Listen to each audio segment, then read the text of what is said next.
మంగళగిరిలో జరగనున్న చారిత్రాత్మక బీసీ సింహగర్జన మహాసభ పోస్టర్ ఆవిష్కరణ కార్యక్రమం Pithapuram BCY party convener Seeram Srinivasu ఆధ్వర్యంలో ఆంధ్రప్రదేశ్ బీసీవై పార్టీ రాష్ట్ర రాజకీయ వ్యవహారాల కమిటీ పీఏసీ సభ్యులు అత్తిలిరాజు చేతుల మీదుగా ఘనంగా జరిగింది. ఈ సందర్భంగా గ్రామాల్లోని బీసీ రైతులు, బీసీ యువకులను పెద్ద ఎత్తున కలుసుకుని బీసీలపై జరుగుతున్న అన్యాయాలు, మోసపూరిత రాజకీయాలపై అవగాహన కల్పిస్తూ బోడే రామచంద్ర యాదవ్ నాయకత్వంలో ఈ నెల 22వ తేదీన మంగళగిరిలో జరిగే బీసీ సింహగర్జన మహాసభకు పల్లెపల్లెల నుంచి వేలాదిగా ప్రజలు తరలి రావాలని విజ్ఞప్తి చేశారు.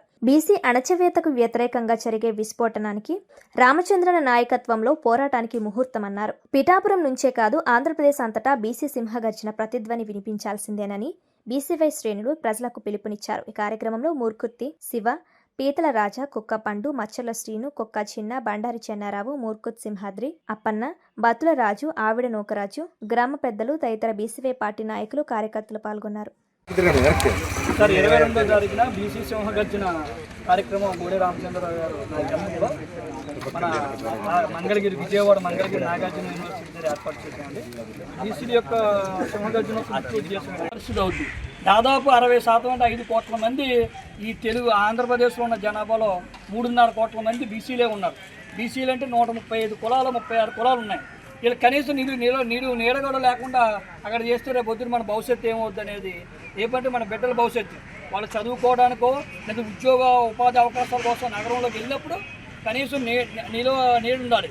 దానికోసం పూలే అంబేద్కర్ భవన్ నిర్మించాలని రామచంద్ర యాదవ్ గారు డిమాండ్ చేయడం జరిగింది.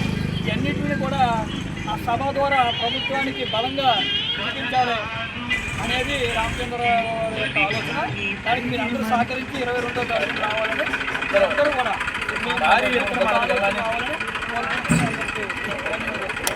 పిఠాపురం నియోజకవర్గంలో కొడలి గ్రామంలో ఈ రోజున భారత చైతన్య యువజన పార్టీ తలపెట్టిన బీసీ సింహగర్జన ఈ నెల 22వ తారీఖు ఆదివారం నాడు మంగళగిరి నాగార్జున యూనివర్సిటీ ఎదురుగా ఉన్న మైదానంలో ఏర్పాటు చేయడం జరిగింది బహిరంగ సభ. ఈ బహిరంగ సభ యొక్క ముఖ్య ఉద్దేశం ఆంధ్రప్రదేశ్ రాష్ట్రంలో ఏళ్ల తరబడి బీసీ యొక్క ఆత్మగౌరవాన్ని, ఐక్యతను విచ్ఛిన్నం చేస్తూ కొన్ని రాజకీయ శక్తులు వారి యొక్క రాజకీయ లబ్ధి కోసం, వారి యొక్క రాజకీయ ప్రాబల్యాన్ని చూపించడం కోసం పూర్తిగా అణగదొక్కే ప్రయత్నం ఏళ్ల తరబడి జరుగుతుంది. ప్రతిసారి కూడా ఎన్నికల ముందు మా పార్టీ వెన్నెముక, మా పార్టీకి మూల స్తంభాలు ఈ 60% మంది బీసీలు, ఈ రాష్ట్రంలో ఉన్న 60% మంది బీసీలని చెప్పుకునే ప్రతి రాజకీయ పార్టీ కూడా ఏదో ఒక కొత్త వేషధారణలో రావడం, 79 సంవత్సరాల స్వతంత్ర భారతదేశంలో ఆంధ్రప్రదేశ్లో నేటికి కూడా పాలితులుగా ఉండవలసిన బీసీ జనాభా కేవలం పీడిత వర్గాలుగా ఉండి ఈ రోజున రాష్ట్రంలో ఒక బలహీనమైన సామాజికంగా, ఆర్థికంగా, రాజకీయంగా కూడా వెనకబడి ఉండడం జరిగింది. ఈ సందర్భంలో నుండి ఇటువంటి ఆవేదన నుంచి పుట్టిన పార్టీ భారత చైతన్య యువజన పార్టీ. మా అధ్యక్షులు శ్రీ బోడే రామచంద్ర యాదవ్ గారు ఈ యొక్క అంశాలన్నింటినీ పరిశీలించి ఏళ్ల తరబడి మద్రాసు రాష్ట్రం నుండి ఆంధ్రప్రదేశ్ రాష్ట్రం విడిపోయిన తరువాత మరింత దారుణంగా బీసీలని ఆర్థికంగా వెనకబాటు గురవడం జరిగింది. వీళ్ళ దగ్గర ఉన్న లక్షలాది భూముల్ని కార్పొరేట్ కంపెనీలు పేరు చెప్పి దోచుకుంటున్న సందర్భం, చట్టాన్ని అడ్డు పెట్టుకుని దోచుకునే సందర్భాలు వేలాది కోట్లుగా ఉంది. ఈ రోజున రాష్ట్రంలో ఉన్న లక్షలాది ఎకరాల భూమిని దోచుకోవడమే కాదు, ఈ రోజున బీసీలు మనుగడకే ప్రశ్నార్థకంగా, వృత్తులను కూడా ప్రశ్నార్థకంగా తయారు చేసిన ఈ యొక్క పాలక పార్టీలు ఏదైతే ఉందో, నాడు కాంగ్రెస్ గవర్నమెంట్ కావచ్చు, నేడు తెలుగుదేశం గవర్నమెంట్ కావచ్చు, ఇవన్నీ కూడా ఒకే ఒక సిద్ధాంతాన్ని అమలు చేస్తుంది. ఆ సిద్ధాంతమే బీసీల యొక్క బానిసత్వం అని భావిస్తూ వీళ్ళ పరిపాలన చేయడం జరుగుతుంది. అలాగే ఈ నెల 22వ తారీఖు నాడు భారీ ఎత్తున విజయవాడ, గుంటూరు మధ్యలో నాగార్జున యూనివర్సిటీ ప్రాంగణంలో బీపీ మండల్ అంబేద్కర్ పూలే వారి నామకరణంతో ఈ యొక్క బీసీ సింహగర్జన భారీ ఎత్తున పెట్టడం జరిగిందండి. దీనికి బడుగు బలహీన వర్గాలు, బీసీ సామాజిక వర్గం మరీ ముఖ్యంగా ఎవరైతే అణిచివేతకు గురవుతున్నారో విద్యా వైద్య రంగాల్లో చట్టసభల్లో కానీ బీసీలు అనే రాబోతుకి ప్రధాన పార్టీలు ఏవైతే ఉన్నాయో ఒక ఓటు బ్యాంక్ గా చూస్తున్నారండి.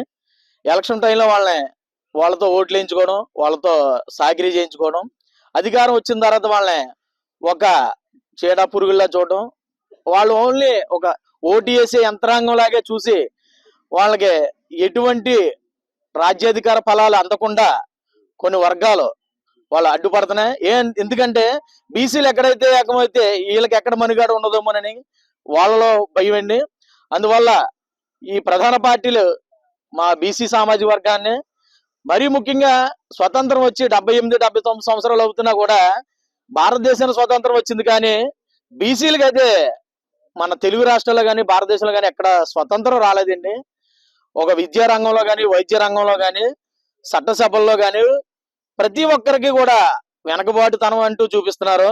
మేము ఎలక్షన్ మొదలు మేము అది చేస్తాం ఇది చేస్తాం, బీసీలకి ఇంకా 79 సంవత్సరాలు అయినా ఇంకా బీసీలకి మేము ఇంకా అది చేస్తాం ఇది చేస్తాం అని చెప్పేసి మభ్య పెట్టే మాటలే చెప్తున్నారు, కానీ బీసీలని ఎక్కడ పైకి తీసుకొచ్చే వాళ్ళకి సామాజికంగా అభివృద్ధి చేసే విధంగా అయితే ఎక్కడ ఆలోచించట్లేదు. దీనన్నిటిని దృష్టిలో పెట్టుకుని మా పార్టీ జాతీయ అధ్యక్షులు శ్రీ బోడే రామచంద్ర యాదవ్ గారు ఇది ఇలా కాదు, బీసీల్లో వెనకబడితనాన్ని కూడా రూపుమాపి బీసీలు అంటే ఒక ఓటు బ్యాంక్ గా వేసే యంత్రాలే కాదు, బీసీలు అంటే ఆశించే స్థాయి నుంచి శాసించే స్థాయిలో ఉన్నామని చెప్పేసి రామచంద్ర యాదవ్ గారి యొక్క కార్యక్రమాన్ని, బృహత్తరమైన కార్యక్రమాన్ని చేపట్టి రాష్ట్ర నలుమూల నుండి రేపు 22 తారీఖు నాడు జరిగే బీసీ సింహగర్జనకు రైతులు, యువకులు, ప్రజా సంఘ నాయకులు, బహుజనులు ప్రతి ఒక్కరు భారీ ఎత్తున, మరి ముఖ్యం మన కాకినాడ జిల్లా నుండి వేలాదిగా తరలి వెళ్లి ఈ యొక్క బీసీ సింహగర్జనను జయప్రదం చేయవలసిందిగా కోరుచున్నామండి. అందరికీ నమస్కారం అండి. నా పేరు శ్రీరామ్ శ్రీను. నేను పిఠాపురం నియోజకవర్గ బీసీవై పార్టీ కన్వీనర్ గా పనిచేస్తున్నాను. ఈ నెల 22వ తారీఖు నాడు మా పార్టీ రాష్ట్ర జాతీయ అధ్యక్షులు శ్రీ బోడే రామచంద్ర యాదవ్ గారు తలపెట్టిన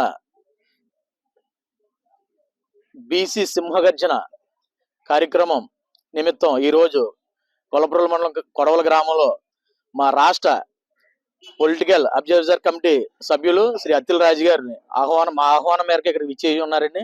ఈ యొక్క కార్యక్రమం ముఖ్య ఉద్దేశం ఏంటంటే గోడ పత్రిక పోస్టర్ లాంచింగ్ కార్యక్రమం నిమిత్తం ఈ రోజు ఇక్కడ సమావేశం మా బీసీవై పార్టీ నాయకులు కార్యకర్తలు ఆధ్వర్యంలో ఇక్కడ పెట్టడం జరిగిందండి.